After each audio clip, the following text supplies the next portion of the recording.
अब एवेंजर्स डूमडे से पहले सबसे इंपॉर्टेंट क्या है? तुम्हारा जिंदा रहना।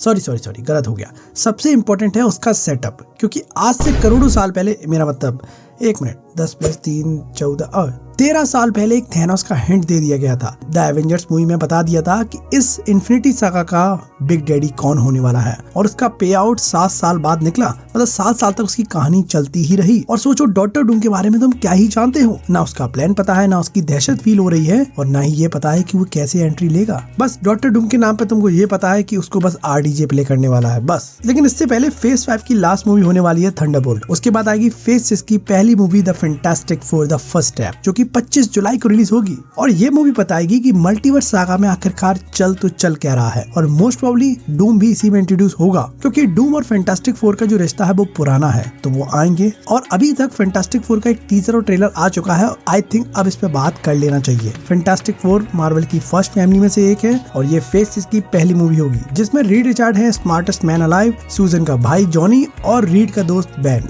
अब मार्वल ये कह रहा है कि इस मूवी में फैंटास्टिक फोर की कोई भी ओरिजिन पे टाइम बर्बाद नहीं किया जाएगा। तुमको ये नहीं बताया जाएगा कि वो कैसे बने। हालांकि इस चीज को शायद वो 5 मिनट के अंदर समझा भी दें, लेकिन अपन थोड़ा जान लेते हैं कि आखिरकार ओरिजिन है तो है क्या। और उससे पहले ये बता दूं कि ये मूवी 1960 के अराउंड रिवॉल्व करती है। मतलब एक रेट्रो फ्यूचरिस्टिक वर्ल्ड देखने मिलेगा, जहाँ की टेक्नोलॉजी वक्त से पहले ही डेवलप हो चुकी है, और दैट्स व्हाई ये सब चीजें एक अलग यूनिवर्स में टेक प्लेस करती हैं। यहाँ मल्टीवर्स का सेटअप अच्छे से हो जाता है। रिसेंटली जो लोकी ने कांड किया है, जो बेसिकली उसने हरी तारे पकड़ के जो मल्टीवर्स क्रिएट किया है, और अब वो गॉड ऑफ मल्टीवर्स बन चुका है, तो ये सारी चीजें एग्जिस्ट करती हैं। ये सारी चीजें बहुत नॉर्मलाइज हो चुकी हैं। डेडपूल और वुल्वरीन आई थी, जिसने अच्छा खासा मल्टीवर्स से ट्रेवल करके दिखाया, जिसने हमें बताया कि अलग अलग वेरिएंट एग्जिस्ट करते हैं। वुल्वरीन के कितने वेरिएंट दिखाए उनने, और यहीं पर तुमको OG फैंटास्टिक फोर का जॉनी भी देखने मिला था। हालांकि वो मारा गया, लेकिन डॉक्टर स्ट्रेंज में भी रीड रिचर्ड अपीयर हुआ था, लेकिन उसका भी एंड हो गया वांडा के हाथों। तो आखिरकार फैंटास्टिक फोर है क्या? तो 4 लोगों की टीम होती है, रीड रिचर्ड, सूजन स्ट्रॉम, जॉनी स्ट्रॉम और बेन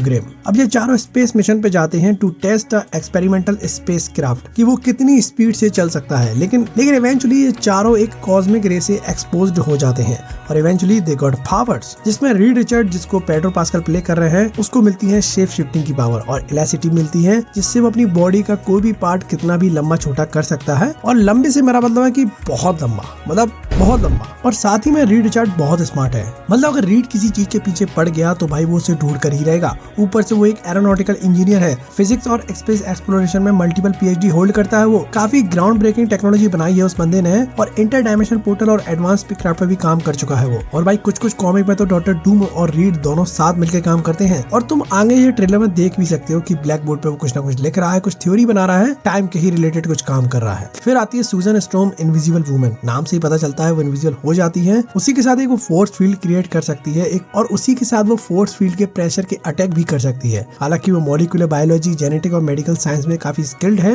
तो हाँ, बंदी काम की तो है। जॉनी स्ट्रॉम, जो कि सूजन का भाई है, वो फायर को मैनिपुलेट कर सकता है, उड़ भी सकता है, और नोवा ब्लास्ट भी कर सकता है। हालांकि वो एक पायलट है, मैकेनिक और स्टंट परफॉर्मर भी है, और ऊपर से वो एविएशन और मैकेनिक्स में भी ट्रेन है। इसी के साथ बेन ग्रिम, जो कि रीड का दोस्त है, जिसको बोला जाता है द थिंग। अब देखो, फैंटास्टिक फोर में एक लौता यही बंदा है जो अपने लुक को लेकर थोड़ा इनसिक्योर रहता है, क्योंकि होना भी चाहिए। एक बंदा जो अच्छा दिखता था, लेकिन अब उसका जो थोपड़ा वो रॉक से बना हुआ है, जैसे थॉर का जो दोस्त था कॉर्ग, बिल्कुल वैसा ही दिखता है। और देखा जाए जितनी फैंटास्टिक फोर मूवी देखी है, उसमें कहीं ना कहीं उसको ही सबसे ज्यादा दुख पहुंचता है इन चारों में। हालांकि पेशे से वो मैकेनिकल इंजीनियर है, मिलिट्री टैक्टिक्स आते हैं, और सुपर ह्यूमन स्ट्रेंथ है उसके पास। तो ये चारों की कलेक्टिव नॉलेज मिलके बहुत भारी पड़ जाते हैं अपोनेंट पे ये लोग। हालांकि ट्रेलर में क्या दिखता है कि ये स्पेस गए थे एंड कॉस्मिक रे से एक्सपोज हो गए, इनको पावर मिल गई। इसके बाद वो बैक्स्टर बिल्डिंग में आते हैं, यहाँ इनका काम चलता है, एक्सपेरिमेंट करते हैं, और यहीं रहते भी हैं। लेकिन इस ट्रेलर को देखने के बाद ऐसा लगता है कि इस यूनिवर्स की फैंटास्टिक फोर को काफी टाइम हो गया है। पब्लिक इनका नाम जानती है, की बातें करती है, और इनको सेलिब्रेट करती है। और देखा जाए इनकी छवि अच्छी बनी है, ये इनको हीरो मानती है, और इसलिए they are protector of this earth. और ये संडे को 7 बजे फैमिली डिनर पे भी आ जाते हैं। लेकिन इन सब में हमको पता चलता है कि सूजन स्ट्रॉम प्रेग्नेंट है, और कॉमिक में सूजन का बेटा फ्रैंकलिन रिचर्ड था। खैर, यहाँ से चीजें थोड़ी सीरियस होना चालू हो जाती हैं, क्योंकि Franklin he is one of the most powerful being in the Marvel universe. वो रियलिटी को रैप करने की एबिलिटी रखता है, और वो रियलिटी की एग्जिस्टेंस को रीशेप भी कर सकता है। मतलब फ्रैंकलिन मल्टीवर्सल इन्फ्लुएंस के लिए काफी इंपॉर्टेंट कैरेक्टर होगा।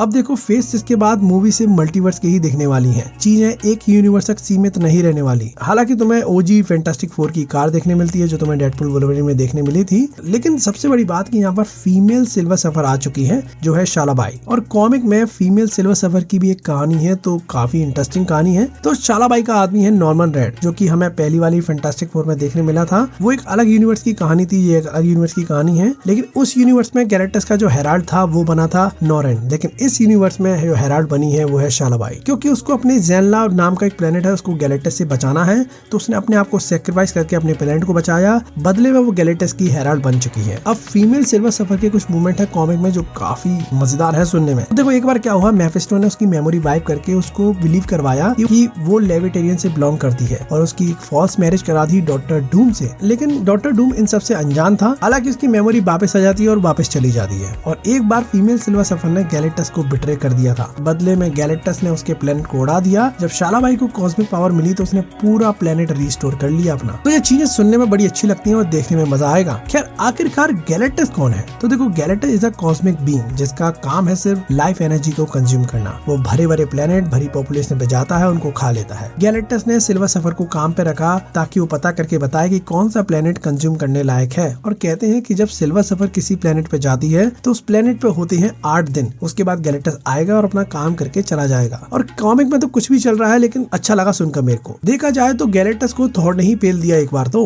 अब गैलेक्टस कोई अच्छा आदमी है, बुरा आदमी नहीं है, वो सिर्फ अपना काम करने आया है, जस्ट लाइक वॉचर। लेकिन अगर वो ज्यादा दिन तक प्लेनेट कंज्यूम ना करे तो वो डेड हो जाएगा। हालांकि गैलेक्टस का काम से बैलेंस बनाना है, हर चीज का जब निर्माण होता है तो उसका डिस्ट्रक्शन भी जरूरी है। इसी फैक्ट को फॉलो करते हैं अपने सेलेस्टियल लोग। खैर एक वेपन है अल्टीमेट नलफायर नाम का, जो कि भाई वॉचर इमू ने बनाया था, लेकिन बाद में वो गैलेक्टस पे आ जाता है, उसकी शिप पे रखा हुआ है। लेकिन वो फैंटास्टिक फोर इसको ढूंढ लेते हैं और उसी के अगेंस्ट यूज करने लगते हैं। अब गैलेक्टस इस वेपन से काफी डरता है, मतलब वो लिटरली भाग जाएगा उसको सुन लिया उसने तो। और ये सीन शायद वही हो सकता है कि शायद रीड रिचर्ड अल्टीमेट नलफायर को लेकर उसके सामने जा रहा है। तो पॉसिबिलिटी बहुत कुछ है, बस अपन को देखना है कौन सी फिट होने वाली है। और इसी के साथ इनकी लड़ाई गैलेक्टस से होने वाली है। खैर इसके बाद फैंटास्टिक फोर का कॉस्ट्यूम देखने मिलता है जिसमें रीड रिचर्ड फुल ब्लू पहना है, ना जाने क्यों, बाकी सारे व्हाइट टच के साथ हैं। मे भी हो सकता है वो लीडर है इस वजह से। अब देखो ट्रेलर का सबसे सीरियस पार्ट था जब रीड ने कहा कि उसने स्पेस के बाउंड को स्ट्रेच कर दिया है, और जिसको किसी ने सुन लिया है और अब वो आ रहे हैं। और जब रीड से पूछा जाता है कि आर वी सेफ, तो वो कहता है पता नहीं। अगर देखो रीड को कुछ चीज पता नहीं है तो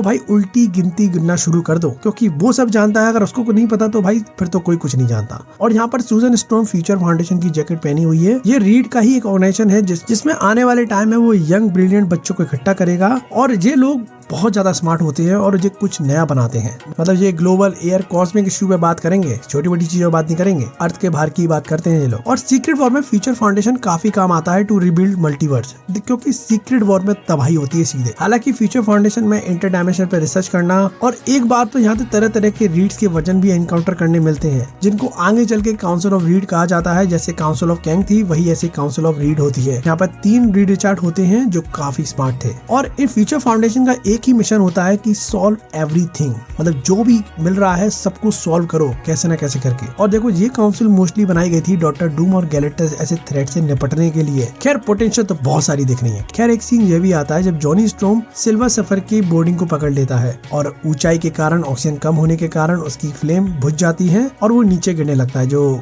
सीन काफी अच्छा लगा देखने में। और ऐसा ही कुछ फैंटास्टिक फोर 2005 वाली में भी हुआ था। सिल्वर सफर कहीं से भी निकल जाता है, वो एक तरह से आर पार हो जाता है। और वही चीज तुमको जहाँ भी देखने मिलती है जब फीमेल सिल्वर सफर हेलीकॉप्टर के अंदर से निकल जाती है। अब देखो मेन बात ये है कि ये अर्थ के प्रोटेक्टर है, और शालाबाई भी आने से पूछती है कि इस अर्थ का प्रोटेक्टर है तो है कौन। इसमें सूजन स्टॉर्म कहती है कि हाँ हम ही है प्रोटेक्टर, बताओ क्या बात है। अब देखो फीमेल सिल्वर सफर के आने से अर्थ पे टाइम ज्यादा तो नहीं है। अब ये चारों सूट पहनकर स्पेस में जाएंगे, पता नहीं क्यों। अब मे भी यहाँ पे 2-3 बातें हो सकती है। शायद वो गैलेक्टस से डील करने जा रहे हैं, या फिर वो सिल्वर सफर से बात करेंगे, या फिर उनको कुछ मिल गया है जिससे वो सॉल्यूशन बना सकते हैं। और तुम यहाँ पे जेट देख सकते हो और शायद इसी की टेस्टिंग ये करने गए थे। और तुम ये सीन भी देखो जो बहुत कंफ्यूज करता है, क्योंकि इस सीन में एक अर्थ डिस्ट्रॉय हो रही है। अब वो कौन सी अर्थ है पता नहीं, कोई प्लेनेट है जो अर्थ जैसा दिखता है, या फिर जो लोग गए और जब लौट के आए तो इनका प्लेनेट तबाह हो चुका है। और इसकी पॉसिबिलिटी बहुत बन जाती है क्योंकि इनको मल्टीवर्स में ट्रेवल करना है, तो इससे बड़ा रीजन तो कुछ नहीं हो सकता इनके लिए। और मे भी हो सकता है जब ये लौटे तब तक गैलेक्टस इनके प्लेनेट को खा चुका होगा। अब देखो देखना पड़ेगा ये लोग इस थ्रेट से डील कैसे करेंगे। लेकिन वहीं से मैं ये जानना चाहता हूँ कि डॉक्टर डूम का जो आर्क है वो कैसे स्टार्ट होगा। अब यहाँ डॉक्टर डूम कैसे एंट्री लेगा, वो इस यूनिवर्स का होगा भी या नहीं होगा। और डॉक्टर डूम हमेशा ही सूजन के पीछे पड़ा रहता है, तो वो आर्क भी देखना पड़ेगा